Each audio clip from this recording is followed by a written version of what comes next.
이 글에서는 피부 칸디다증 치료법을 소개한다. 감염 질환 중에 하나인 이 질환은 곰팡이, 칸디다 알비칸스가 피부에 즙을 지을 때 발생한다. 원래 이 미생물은 일반적으로 큰 문제를 일으키지 않으면서 피부에 존재한다. 하지만 특정 불균형으로 인해 번식하면 불편한 증상이 생긴다. 처음에 나타나는 증상은 보통 참을만 하다. 그리고 별 문제를 일으키지 않는다. 그래도 신체 다른 부위로 감염이 퍼질 수 있기 때문에 바로 치료를 해야 한다. 그렇다면 이 증상은 어떻게 치료할 수 있을까? 피부 칸디다증 치료법 5가지 1.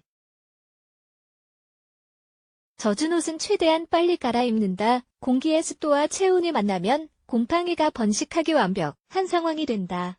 수영복, 땀에 젖은 운동복은 피부 칸디다증 환자에게 특히 안 좋다. 곰팡이가 더 번식하기 전에 빨리 옷을 갈아입는 게 좋다. 젖은 옷을 오랫동안 입고 있으면 피부 칸디다증 증상이 더 악화될 것이다.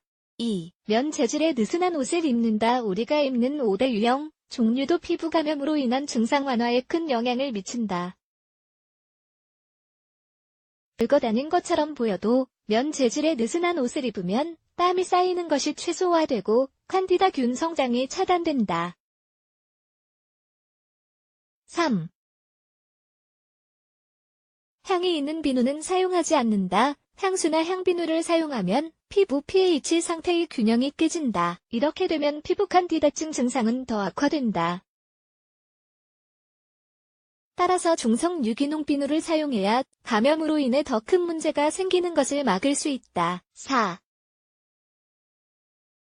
설탕 섭취를 줄인다. 혈당은 곰팡이를 먹고 자라고 곰팡이 번식의 주범이 된다. 설탕을 먹는 것과 피부 칸디다증과 무슨 연관이 있을까? 대부분의 사람들이 모르고 있을 수도 있지만 혈당 수치가 높으면 항, 진균제에 대한 칸디다 내성이 증가된다. 달콤한 음식을 먹으면 포도당이 급격하게 상승하고 감염되기 쉬운 상태가 된다. 따라서 설탕은 최대한 적게 먹는 게 좋다.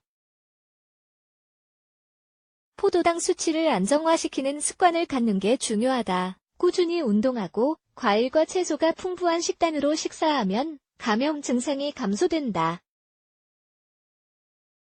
5. 프로바이오틱스를 챙겨 먹는다. 프로바이오틱스는 칸디다 등의 미생물을 치료하는데 가장 효과적이다. 이 유기체는 병원균 개체수를 유지하여 신체 면역력을 키워준다.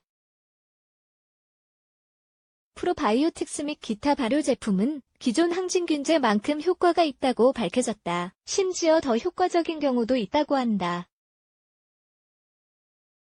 그리고 요거트는 사용하기 안전하고 부작용이 없다는 장점도 있다.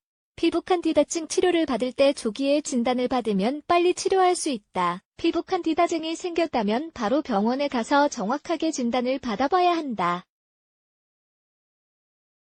이 질병으로 인한 증상은 더 심각한 다른 질병으로 인한 증상과 유사하다. 그래서 추가적으로 다른 검사를 더 받아야 할지도 모른다. 대부분의 경우 피부 칸디다증은 단기간에 바로 치료할 수 있다. 조기에 발견하고 치료할수록 치료하기가 더 수월하다. 의사는 아마 증상을 억제하기 위해 항진균제나 다른 약을 처방해 줄 것이다. 7에서 14일 이후에도 증상이 완화되지 않거나 치료를 받아도 증상이 더 악화된다면 바로 병원에 가봐야 한다. 제때 치료를 받아야 증상이 더 심각해지는 것을 막을 수 있다.